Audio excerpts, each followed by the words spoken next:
오늘 이 말씀을 가지고 성도가 치르는 전쟁이란 제목으로 하나님 말씀 전가하도록 하겠습니다. 인류 역사는 전쟁의 역사라고 할 만큼 끊임없이 그리고 지금 이 시간까지도 전쟁이 진행되고 있습니다. 계속해서 전쟁을 벌이고 있는 이런 세계를 바라보면서 가만히 분석을 해보면 이 많은 전쟁들 속에서 오직 한 가지 공통점을 발견할 수 있습니다. 그것은 일본의 신학자 우찌무라 간조가 말했던 것처럼 욕심의 충돌이라는 겁니다.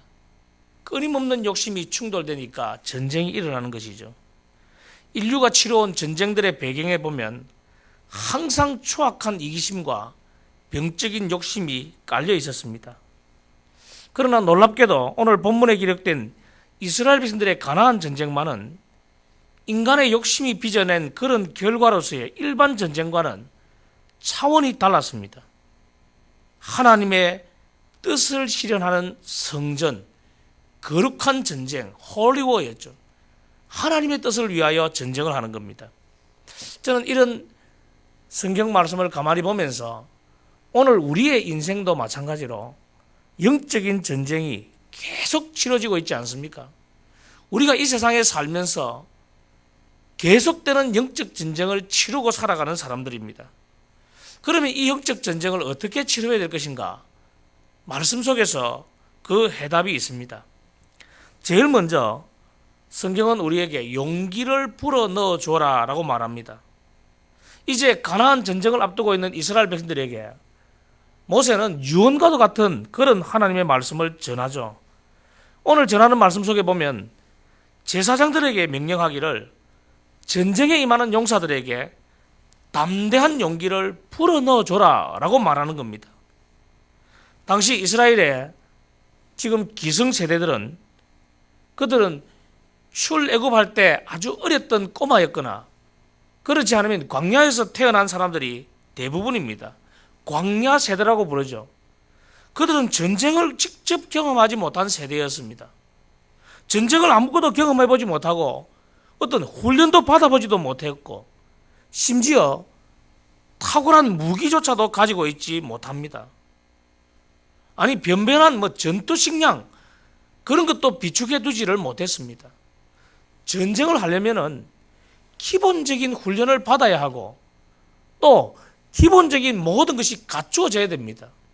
우리 군대가 왜 소집되어서 훈련을 받고 그들이 왜 나라를 지키기 위하여 무기 다루는 법을 배우고 왜 그럽니까? 바로 전쟁 실전을 위하여 계속해서 준비하는 것이죠. 그러나 이스라엘의 이 세대는 전쟁에 대해서 아무것도 모르는 세대입니다. 그런 그들을 전쟁의 현장, 가나안을 정복하는 현장으로 이제 밀어넣는데 그들을 위하여 제사장들이 직접 나서서 이스라엘 백성들에게 용기를 불어넣어 줘라 그렇게 말하고 있습니다. 저는 교회가 바로 용기를 불어넣어 주는 곳이라고 보는 겁니다. 목사의 설교는요, 성도들에게 잔소리하고 야단치려고 있는 게 아니죠. 가끔씩 성도들이 그런 이야기를 하더라고요. 목사님, 좀 많이 야단 좀 쳐주세요. 저는 사실 야단 듣는 게 싫어요. 그냥 가만히 놔둬도 제 몫을 충분히 잘할 수 있는데 왜 굳이 야단을 쳐야 되는가? 이해가 안 되는 거예요. 어린 시절 강단에 선 목사님들은 굉장히 야단을 많이 쳤어요. 얼마나 무섭게 이야기하시든지 앉아있으면 내가 꼭 죄인 같고 내가 뭔가 큰 대역죄인 잘못 살아온 것 같고 그런 마음으로 또 예배당 문턱을 나서서 삶의 전쟁을 치르려 하니까 막 기가 죽는 거예요. 기가. 그래서 저는 야단을 잘 안 칩니다. 야단 치는 것이 좋은 것이 아니더라고요. 오히려 기를 불어넣어주고 하나님의 말씀으로 성도들에게 용기를 불어넣어주는 것이 훨씬 낫지 않은가. 과거의 전쟁 역사를 보면 전쟁에서 승리했던 위대한 왕들은요, 사기를 진작시키고 고치시키는 데는 탁월한 사람들이었어요. 제가 옛날에 알렉산더가 너무 좋아서 알렉산더 대왕의 일대기들을 많이 읽으면서 연구해 보니까 그 많은 대적을 상대하기에 앞서서 알렉산더는 말 타고 쭉 다니면서 용기를 고쳐시켜 주는 거예요. 사기를 충전시켜 주는 겁니다. 그러니까 전쟁에서 이길 수 있는 거죠. 영적 전쟁을 치르는 성도들에게 용기를 불어넣어 주는 것이 설교 아닌가, 그 생각이 드는 겁니다. 성도 여러분, 지도자도 마찬가지입니다. 교회의 지도자들은 매주 만나는 성도들에게 용기를 불어넣어 주는 거예요. 손 한번 잡으면서 집사님 화이팅 잘하십니다. 오늘도 뭐 얼굴이 좋으시네요. 그러면서 용기를 불어넣어 주시는 거예요. 그것이 가장 좋은 영적 전쟁에 임하는 자세입니다. 성도들을 위해서 격려해주고 힘을 주고, 제가 만약에 사회의 경험이 없었더라면 성도 여러분들이 삶의 현장에서 얼마나 수고하는지 몰랐을 거예요. 그냥 목회만 쭉쭉 하고 살아오면 왜 이렇게 안 되지? 성도들이 왜 이렇게 못 살지? 그런 비판할 것만 보이겠지만은, 저는 하나님이 세상의 삶을 엄청나게 경험하게 하셔서 세상에 뒹굴게 하셔가지고 여러분이 삶의 현장에서 얼마나 수고하는지, 얼마나 영적 전쟁을 치르고 있는지 알게 해줬다는 것이 얼마나 감사한지 모릅니다.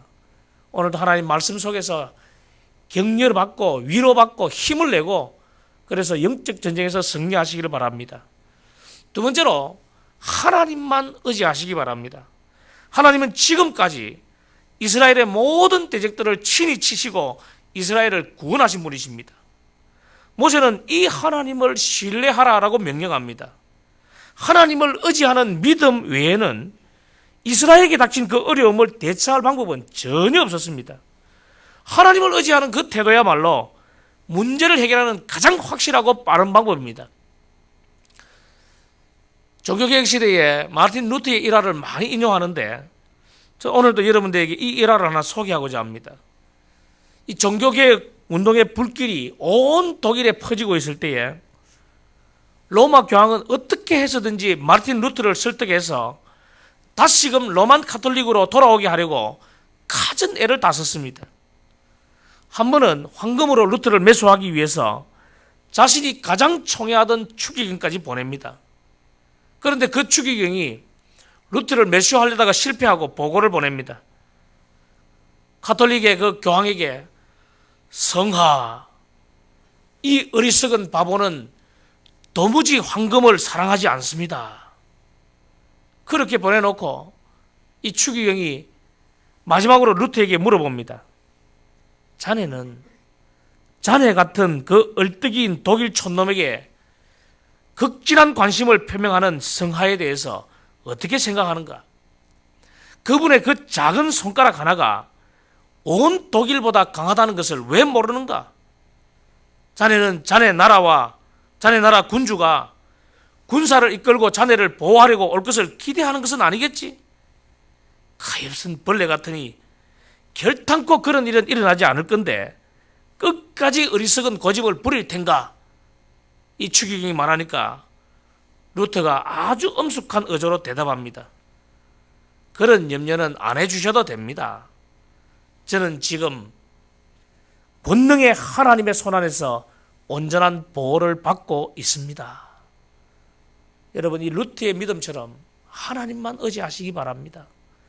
사람이 내 눈앞에 보이지 않는다 할지라도 하나님 의지하는 것이 가장 안전한 방법입니다.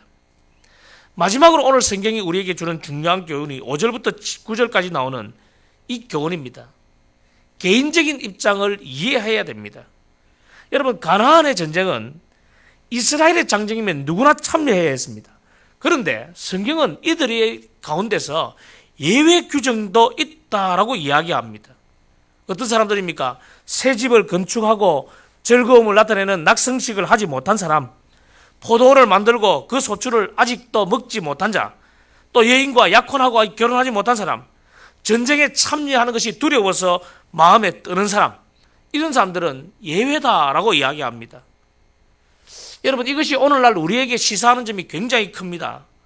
전쟁이 공동체 전체의 문제이지만은 그렇다고 개인적인 입장과 권익을 무시해서는 안 된다는 겁니다. 여러분, 교회는 가장 중요한 것이 개인의 입장을 이해하는 겁니다. 교회가 함께 다 같이 하는 공동체적인 영적 전쟁이 있습니다. 그러나 그보다 더 중요한 것은 한 사람 한 사람의 권익과 그 필요를 결코 무시하지 않는 하나님을 봐야 됩니다. 여러분, 성도 한 사람 한 사람 그 사정이 중요하다니까요. 우리가 영적 전쟁을 치르면서 개인의 입장을 무시하면 안 됩니다. 충분히 이해해야 됩니다. 그럴 수 있다. 그럴 수밖에 없었다. 아, 이것은 예외지. 이런 것은 봐줘야지. 이런 게 교회 안에 없으면 안 됩니다. 성도 여러분, 나 말고 다른 사람의 입장을 한번 이해해 주시기 바랍니다. 그 입장에 보면 그것이 가장 큰 문제고 그것이 가장 고통스러운 이야기고 그것 때문에 낙심되고 그것 때문에 힘들다는 것, 그래서 우리가 기도로 격려해 줘야 된다는 것 잊지 마시기 바랍니다. 오늘도 영적 전쟁을 치르는 성도 여러분, 하나님만 의지하십시오. 하나님만 끝까지 의지하시고 또 우리 서로를 위하여 용기를 불어넣어주기 바랍니다. 그리고 다른 사람의 입장을 충분히 이해할 때 이 영적 전쟁은 계속해서 승리의 기쁨을 맛보게 될 것입니다. 오늘도 말씀을 따라 기도하시고 영적 전쟁에서 승리하는 저와 여러분 되시기를 주의 이름으로 축원합니다.